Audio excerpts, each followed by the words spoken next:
오늘도 이렇게 주 앞에 나온 여러분들에게 하나님의 은혜와 평강이 함께 하시기를 주님의 이름으로 축원합니다. 오늘은 두려워하지 말라라는 제목으로 함께 은혜를 나누겠습니다.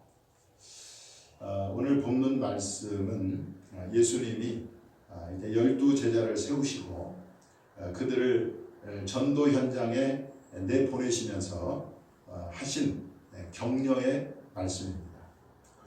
예수님이 12 제자에게 이렇게 말씀하셨습니다. 너희들이 복음을 전할 때에 어려움도 만나게 되고 또 핍박도 당하게 되고 또 사람들에게 미움도 받을 것이다. 그리고 박해도 받을 것이다. 그렇게 말씀을 하셨습니다. 이 말을 들을 때 제자들의 마음이 굉장히 위축되었을 것 같아요. 예수님이 너희들이 복음을 전할 때 사람들의 미움도 받고 박해도 받고 그리고 어려움도 만난다고 하니까 제자들이 좀 위축됐을 때 마음이 위축되고 그리고 좀 두려워 떨렸지 않겠습니까? 그런 그들에게 예수님은 말씀하시기를 두려워하지 말라 이렇게 말씀을 하고 있는 것입니다. 예수님의 이 말씀은 오늘날 치열한 삶의 현장에서 살아가고 있는 주의 성도들, 주의 자녀들에게 동일하게 주신 말씀이라고 저는 믿습니다. 오늘 주님은 우리에게 말씀합니다. 두려워하지 말라. 두려워하지 말라. 예수님은 두려워하지 않아야 할 이유로 참새를 돌보시는 하나님을 소개하고 있습니다. 자, 오늘 29절 우리가 본문 다시 한번 보겠습니다. 참새 2마리가 한 아사리온에 팔리지 않느냐. 그러나 너희 아버지께서 허락하지 아니하시면 그 하나도 땅에 떨어지지 아니하리라. 참새도 관심을 가지시고 돌보신다는 것. 마찬가지. 그런데 하물며 하나님의 자녀된 저와 여러분을 돌보지 않겠느냐라는 것입니다. 하나님께서 반드시 주의 자녀들을 돌보신다는 것입니다. 우리는 이 말씀에서 우리를 돌보시는 하나님이 어떤 분인가를 알 수가 있습니다. 여러분들 참새 2마리가 동전 한 입에 팔리는 것은 일상에서 일어나는 아주 소소한 일입니다. 아주 작은 일입니다. 그런데 지금 하나님이 그것을 언급하고 있는 거죠. 이것은 무엇을 말합니까? 여러분, 하나님은 저 멀리 또 손에 닿지 않는 곳에 계신 분이 아니라는 겁니다. 하나님은 저와 여러분의 일상 속에 와 계시는 분이라는 것입니다. 하나님은 저와 여러분의 삶 속에 함께 거하시는 분이라는 겁니다. 그래서 바울은 제우스 등 다신교를 믿었던 이 그리스 아테네 사람들에게 하나님을 전하면서 이렇게 말했습니다. 사도행전 17장 27절 28절에 보니까 그는 우리 각 사람에게서 멀리 계시지 아니하도다. 우리가 그를 힘입어 살며 기동하며 존재하느니라. 여러분들, 하나님은요 저 멀리 우주 어디에 있는 것이 아니라 바로 우리의 일상 가운데 우리와 함께 하시면서 우리의 삶을 관심을 가지고 지켜보고 계시는 그런 가까이 계시는 하나님이라는 거죠. 그러므로 여러분, 하나님을 멀리서 찾지 않기를 바랍니다. 일상에서 하나님을 찾으시기 바랍니다. 그리고 일상에서 하나님과 만나 교제하시기 바랍니다. 이것을 탁월하게 했던 사람이 바로 에녹입니다. 에녹은 일상에서 하나님과 동행하면서 자녀를 낳았습니다. 하루 이틀 그렇게 한 것이 아니고 한 달 1년을 그렇게 한 것이 아니라 무려 300년이나 그렇게 하나님과 동행하면서 일상에서 일하고 일상에서 하나님과 동행하며 자녀도 낳았던 것입니다. 하나님은 그런 에녹을 너무 기뻐하셔서 죽음을 보지 않고 하늘나라로 데리고 가셨습니다. 히브리서 15장 5절입니다. 믿음으로 에녹은 죽음을 보지 않고 옮겨졌으니 하나님이 그를 옮기심으로 다시 보이지 아니하였느니라. 그는 옮겨지기 전에 하나님을 기쁘시게 하는 자라 하는 증거를 받았느니라. 여러분 하나님을 일상에서 찾고 만나고 교제하고 동행하는 저와 여러분이 되시기를 바랍니다. 그래서 하나님의 기쁨이 되시기를 주님의 이름으로 축원합니다. 자, 오늘 본문 29절에 보면 너희 아버지께서 그랬어요. 너희 아버지께서. 여러분 저와 여러분의 일상에 와 계신 하나님은 어떤 하나님이시냐? 바로 자상하신 아버지로 우리 가운데 와 계신다는 거예요. 할렐루야. 네. 자, 그러면 그런 면에서 오늘 본문 말씀은 누구에게 주신 말씀이냐면 하나님의 자녀들에게 주신 말씀입니다. 하나님의 자녀들에게 주신 말씀. 자, 그러면 여러분 우리가 하나님의 자녀가 어떻게 될까요?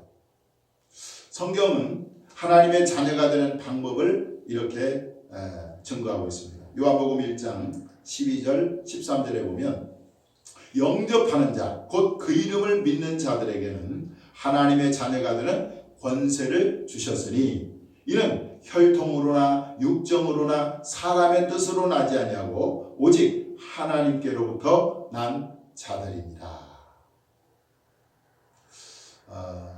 여러분 주의 자녀가 되는 것은 예수님을 믿고 영접하면 주의 자녀가 된다고 말씀하고 있습니다.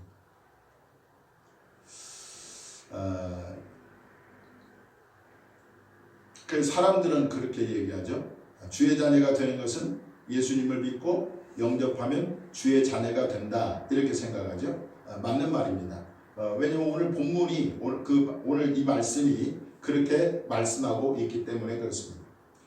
그래서 예수를 영접하고 믿는다고 고백을 하고 그렇게 예수님을 믿고 고백하는 사람들을 하나님의 자녀라고 이렇게 선언해 버리는 거죠. 그런데 이것은 한 면만 보는 것입니다. 또 한 면은 뭐냐면 반드시 주의 자녀가 되려면 하나님으로부터 나야 한다는 것입니다. 반드시 거듭나는 과정이 있어야 한다는 것이죠. 이것이 없이 단순히 예수를 믿는다는 고백만으로는 이 주의 자녀가 될 수 없습니다. 자, 그런데 여러분 이 거듭나는 것은 우리 인간편에서 할 수 있는 게 아니라는 거죠. 거듭나는 것은 하나님께서 하시는 일인 것입니다. 거듭나는 것은 성령께서 우리를 거듭나게 하시는 거예요. 그래서 단순히 예수를 고백하고 영접한다고 해서 그 사람이 자녀가 되는 것이 아니라 하나님께서 우리로 하여금 다시 나게 하시고 성령께서 우리를 거듭나게 할 때 비로소 우리가 뭡니까? 하나님의 자녀가 되는 것입니다. 그래서 17세기 청교도들은 끊임없이 자신의 구원을 추구했던 것입니다. 단순히 예수를 고백하고 예수를 믿고 영접하는 것으로 끝나는 것이 아니라 그들은 나로 하여금 거듭나게 하달라고 성령으로 거듭나게 하시고 하나님께로부터 나게 해달라고 그렇게 주님께 몸부림치면서 기도했던 것입니다. 청교도 리차드 팩스터는 이렇게 말했습니다.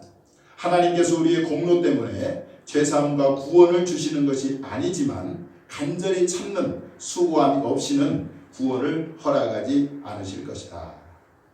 그래서 여러분 우리가 하나님의 자녀가 되기 위해서는 반드시 거듭나는 것이 필요한데 그 거듭나는 것은 하나님의 손에 있기 때문에 우리가 하나님 앞에 거듭나게 해달라고 하나님의 자녀가 되게 해달라고 우리가 주님께 간청하고 기도해야 될 줄 믿는 것입니다. 그렇게 하나님께 기도하는 자에게 하나님께서는 거듭남의 은혜를 주시고 하나님의 자녀된 권세를 주실 줄 믿습니다. 저와 여러분이 하나님의 자녀가 되었다면 사실 두려워할 것이 없어요. 왜냐하면 성경에 아버지로 묘사된 하나님은요 주의 자녀들에게 한없이 자상하시기 때문에 그렇습니다. 하나님은 주의 자녀들의 모든 필요를 채워주시는 분으로 그렇게 성경은 우리에게 가르쳐주고 있습니다. 우리 마태복음 6장 31절 32절 보겠습니다. 그러므로 염려하여 이르기를 무엇을 먹을 먹을까, 무엇을 마실까, 무엇을 입을까 하지 말라. 이는 다 이방인들이 구하는 것이다. 너희 하늘 아버지께서 이 모든 것이 너희에게 있어야 할 줄을 아시느니라 말씀하고 있습니다. 또 하나님은 주의 자녀들이 뭘 구하면 좋은 것을 주세요. 좋은 것을 주세요. 자, 우리 마태복음 7장 11절 보겠습니다. 너희가 간자라도 좋은 것으로 자식에게 줄 줄 알거든 하물며 하늘에 계신 너희 아버지께서 구하는 자에게 좋은 것으로 주시지 않겠느냐 말씀하고 있습니다. 그럼 우리가 부모가 우리 자녀들에게 좋은 것을 주잖아요. 마찬가지로 하나님께서 하나님의 자녀들에게 하나님의 자녀들이 구할 때 가장 좋은 것으로 우리에게 주신다고 성경은 우리에게 가르쳐주고 있습니다. 또 하나님은요, 하나님의 자녀들에 대해서 죄를 용서하시고 그리고 항상 품어주시는 분이십니다. 그것을 잘 보여주는 것이 누가복음 15장에 나오는 그 둘째 아들입니다.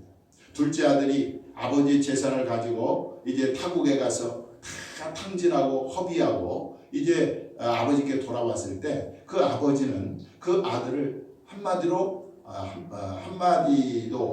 책망하지 않고 그를 용서하시고 또 그를 품어주는 것을 볼 수가 있습니다. 그 아버지가 바로 우리가 믿는 그 하나님인 것입니다. 이렇게 아버지로 묘사된 하나님은 주의 자녀들에 대해서 지극히 자상하신 분으로 계시는 것이죠. 그러므로 이렇게 자상하신 아버지로 와 계신 그 하나님이 저와 여러분을 돌보지 않겠냐 이 말. 반드시 주님이 저와 여러분을 돌보실 줄 믿습니다. 그러므로 우리가 두려워하지 말라는 거죠. 자, 저와 여러분이 두려워하지 말아야 할 이유가 또 있습니다. 오늘 29절에 보니까 너희 아버지께서 허락하지 아니하시면 그 하나도 땅에 떨어지지 아니하리라 말씀하셨습니다. 참새 2마리가 이제 있는데 하나님께서 만약에 허락하지 않으면 그 하나도 한 마리도 땅에 떨어지지 않는다. 이게 무슨 말입니까? 하나님이 허락하지 않으면 주의 자녀들에게 어떤 일도 일어나지 않는다는 것입니다. 여러분, 이 세상에 일어나는 크고 작은 모든 일들은 다 하나님의 주권 속에 속해 있습니다. 하나님의 다스림 속에 있습니다. 하나님의 완벽한 통치 속에 있는 것입니다. 그러므로 이 세상에 우연히 일어나는 것은 없습니다. 모든 일이 다 하나님의 섭리 가운데 일어나는 것입니다. 만약 저와 여러분에게 어떤 일이 일어났다면 그것은 하나님이 허락하신 것입니다. 자, 요한복음 3장 27절. 만일 하늘에서 주신 바 아니면 사람이 아무것도 받을 수 없느니라. 그렇게 말씀하고 있습니다. 욥기서에 보면 마귀가 욥을 공격을 했습니다. 그런데 그것도 하나님이 허락하셨기 때문에 공격할 수가 있었던 겁니다. 자, 우리 한번 보겠습니다. 욥기 1장 12절. 여호와께서 사탄에게 이르시되 내가 그의 소유물을 다 내 손에 맡기노라. 다만 그의 몸에는 내 손을 대지 말지니라. 사탄이 곧 여호와 앞에서 물러가니라. 그러니까 사탄은 하나님이 허락하신 욥의 재산만 손을 댈 수 있었습니다. 그의 몸에는 손을 댈 수 없었어요. 왜냐? 하나님이 허락하지 않았기 때문에. 그래서 하나님이 허락하지 않으면 여러분 우리에게는요 어떤 일도 일어나지 않는 것입니다. 때로 하나님께서 저와 여러분에게 허락하시는 일들이 있습니다. 그러나 분명한 것은 하나님은 주의 자녀들에게 감당할 수 있는 일은 감당할 수 없는 일은 결코 허락하지 않는다는 것입니다. 또한 감당할 일만 허락하시는 거죠. 자, 우리 고린도전서 10장 13절 한번 보겠습니다. 사람이 감당할 시험 밖에는 너희가 당한 것이 없나니 오직 하나님은 미쁘사 너희가 감당하지 못할 시험 당함을 허락하지 아니하시고 시험 당할 쯤에 또한 피할 길을 내사 너희로 능히 감당하게 하시느니라. 제 삶을 돌아보아도 참 많은 어려움도 있었지만은 그때마다 하나님께서 도와주시고 또 능히 감당할 하게 하셨다는 것을 제가 보게 됩니다. 사실 하나님께서 주의 자녀들에게 허락하시는 모든 일들은 주의 자녀들의 유익을 위한 것입니다. 앞에서 말한 욥은 이 고난을 통해서 그의 신앙이 더 단련되었고 그리고 하나님을 더 깊이 만나게 되었습니다. 그는 고백하기를 뭐라고 말합니까? 내가 그 전에는 귀로만 하나님을 알았는데 지금은 직접 하나님을 배웁니다. 이렇게 고백하고 있습니다. 또한 그는 이전보다 갑절의 복을 하나님께 받았습니다. 요셉은 형들의 미움을 받아서 애굽의 종으로 팔렸고 보디발 아내의 모함을 받아서 감옥에 들어갔습니다. 그러나 이런 과정들이 모여서 애굽의 총리가 되는 그런 은혜를 받았습니다. 하나님께서는 이렇게 섭리하셔서 어떤 일을 그에게 허락하시는 이유가 바로 유익을 위해서, 복을 위해서 그렇게 하신다는 거예요. 훗날 형들 앞에서 요셉이 이렇게 고백합니다. 창세기 5장 50장 20절 당신들은 나를 헤아려 하였으나 하나님은 그것을 선으로 바꾸사 오늘과 같이 많은 백성의 생명을 구원하게 하시려 하셨나니.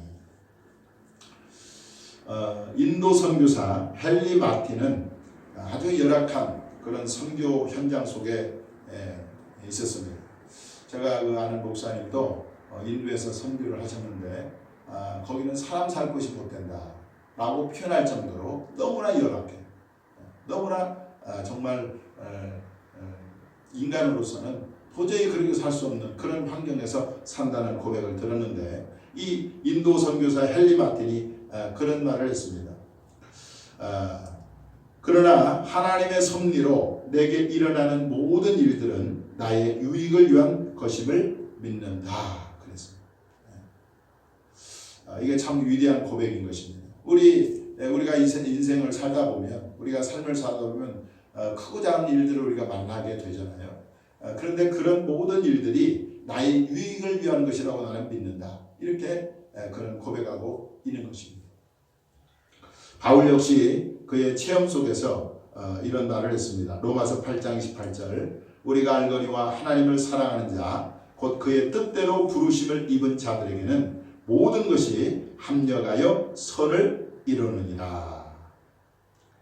그러므로 저와 여러분에게 어떤 일이 일어났다면 그것은 하나님이 허락하신 것입니다. 그것이 좋은 일이든 나쁜 일이든 결국 저와 여러분의 복과 유익을 위해서 그렇게 허락하신 거라는 거예요. 할렐루야. 그러므로 어떤 상황에 처한다 할지라도 결코 여러분 두려워하지 말기를 바랍니다. 자, 30절 한번 보겠습니다. 30절에 보면 오늘 본문이죠. 너희에게는 머리털까지 다 세신 바 되었나니 그랬어요. 제가 인터넷에 찾아보니까 사람의 머리털 수가 평균 8만에서 10만이라고 합니다. 10만 개의 머리털 수가 있다고 그러는데 하나님께서 우리의 머리털을 다 세셨다. 이 말이 무슨 말입니까? 우리는 이 말씀에서 하나님께서 주의 자녀들에게 얼마나 큰 관심을 가지고 계시고 집중하고 있는가를 알 수가 있습니다. 여러분 사랑하면 관심을 갖게 되어 있고 사랑하면 집중하게 되어 있습니다. 그래서 성경에 보면 하나님께서 이 주의 자녀들을 얼마나 사랑하시는지를 잘 표현해 주고 있습니다. 자, 시편 16편 3절을 보겠습니다. 땅에 있는 성도들은 존귀한 자들이니 나의 모든 즐거움이 그들에게 있도다. 이게 하나님의 마음이죠. 성도들을 향한 하나님의 마음. 성도들을 너무 사랑해서 그리고 성도들을 보면 하나님께서 그 기쁨, 모든 기쁨이 그 성도들에게 있는 거예요. 그러니 여러분 성도들에게 관심을 갖고 성도들을 집중해서 바라보지 않겠습니까? 자, 스바냐 선지자는 이렇게 또 말합니다. 스바냐 3장 17절 너희 하나님 여호와가 너희 가운데 계시니 그는 구원을 베푸실 전능자시라. 그가 너로 말미암아 기쁨을 이기지 못하시며 너를 잠잠히 사랑하시며 너로 말미암아 즐거이 부르며 기뻐하시리라. 이게 주의 성도들을 향한 주의 자녀들을 향한 아버지의 마음입니다. 그러니 여러분 하나님께서 이렇게 주의 성도들에게 관심을 갖고 집중하고 계시기 때문에 하나님은요 저와 여러분의 마음을 다 알고 계신다. 무엇 때문에 아파하는지, 무엇 때문에 마음이 괴로워하는지를 주님은 다 알고 계신다. 또 저와 여러분이 무슨 생각을 하고 무슨 말을 하는지도 다 알고 계시다는 것입니다. 우리가 지금 어떤 형편에 있고 어떤 상황에 처했는지 주님이 다 알고 계신다는 거예요. 그래서 어떻게 보면 하나님은요 나보다 나를 더 잘 알고 계시는 하나님이라는 것입니다. 시편 기자는 이렇게 고백합니다. 시편 139편 1절에서 4절까지 오니까 여호와여 주께서 나를 살펴보셨으므로 나를 아시나이다. 주께서 내가 앉고 일어섬을 아시고 멀리서도 나의 생각을 밝히 아시오며 나의 모든 길과 내가 눕는 것을 살펴보셨으므로 나의 모든 행위를 익히 아시오니 여호와여 내 혀의 말을 알지 못하는 것이 하나도 없으시니이다. 그렇게 말씀하셨습니다. 그러니까요 하나님께서 우리의 머리털까지 세셨다는 말은 우리의 모든 상황을 모든 마음을 속속들이 다 알고 계신다. 파악하고 계신다. 그러면 전능자이신 하나님 아버지가 나의 마음을 알고 있다는 것이 얼마나 위안이 됩니까? 하나님이 나의 형편과 처지를 이미 다 알고 한다고 하는 그 사실이 우리에게 얼마나 큰 위로가 됩니까? 여러분들 우리가 하나님께서 나의 형편과 처지와 내 마음과 또 상황을 다 알고 있다는 말은 무슨 말이에요? 그것은 하나님께서 주의 자녀들을 돌보신다는 것을 의미하는 것입니다. 그래서 예수님이 뭐라고 말씀합니까? 오늘 31절 두려워하지 말라. 그러므로 두려워하지 말라. 그렇게 말씀하고 있는 것입니다. 제가 어제 토요일날 큐티를 보니까 예수님께서 이제 첫 사역을 시작하시고 가버나움에 가셔서 회당에서 말씀을 가르치셨습니다. 그런데 사람들이 그 예수님의 가르침에 놀랐습니다. 왜냐하면 그 말에 권세가 있어서 권세. 그 말에 권위가 있었습니다. 실제로 예수님께서 명령하실 때 성난 파도가 그냥 바람이 불어서 파도가 막 출렁여서 제자들이 배가 위태할 때 예수님께서 명령합니다. 고요하라 잠잠하라. 그러니까 그 성난 파도가 갈릴리 바다가 잔잔해지는 그런 기적이 일어났습니다. 또 요한복음 11장에 보면 나사로가 죽은 지 나흘이 되었는데 예수님께서 그 나사로의 무덤에 가서 나사로야 나오라 이렇게 명령할 때에 뭡니까? 죽은 나사로가 나흘이나 됐는데 살아서 나왔습니다. 이렇게 예수님의 말에는 권세가 있는 거예요. 한 번은 예수님께서 이스라엘 땅 동편에 있는 거라사 지방에 가셨는데 거기에는 이 군대 귀신 들린 한 남자가 있었습니다. 군대 귀신 들렸으니까 엄청난 많은 귀신이 한꺼번에 그 사람에게 들어간 거예요. 그러니까 이 사람은요 옷도 입지 않고 무덤에 거하면서 자기 몸을 해하고 또 사람들이 그를 제하려고 쇠사슬에 묶어놓으면요 얼마나 힘이 센지 쇠살도 끊어버리는. 그래서 누구도 제할 수 없는 그 군대 귀신 들린 사람에게 가셔서 예수님께서 명령합니다. 귀신은 그 사람에게서 떠나가라 하니까 그 군대 귀신이 그 사람에게서 예수님의 명령에 순종해서 떠나가는 것입니다. 이렇게 예수님의 말에는 권세가 있는 것입니다. 요한복음 2장에 보면 혼인잔치집에 포도주가 떨어졌습니다. 그럴 때에 예수님께서 이제 돌 항아리 6에 물을 가득 채워라. 그리고 그 물을 떠다가 연회장에다가 갖다 줘라. 그래서 하인들이 그대로 순종했는데 그 물이 어떻게 됐습니까? 포도주로 바뀌어졌습니다. 이렇게 예수님의 말에는요 권세가 있는 것입니다.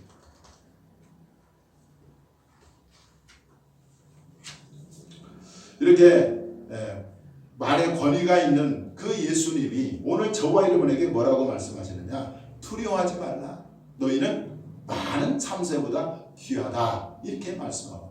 이 말은 무슨 말입니까? 하나님께서 우리를 돌보신다는 거 아니겠습니까? 여러분 어떤 상황 가운데 있습니까? 어떤 문제 가운데 있습니까? 오늘 주님의 말씀에 여러분 안심하시기 바랍니다. 주님 뭐라고 말씀합니까? 두려워하지 말라. 하나님이 저와 여러분을 돌보신다. 이렇게 말씀하고 있는 것입니다. 오늘 이 시간에 여러분들 마음 가운데 있는 염려, 근심, 두려움이 떠나가고 주님 주시는 그 평안이 또 은혜가 임하기를 주님의 이름으로 축원합니다. 기도하겠습니다.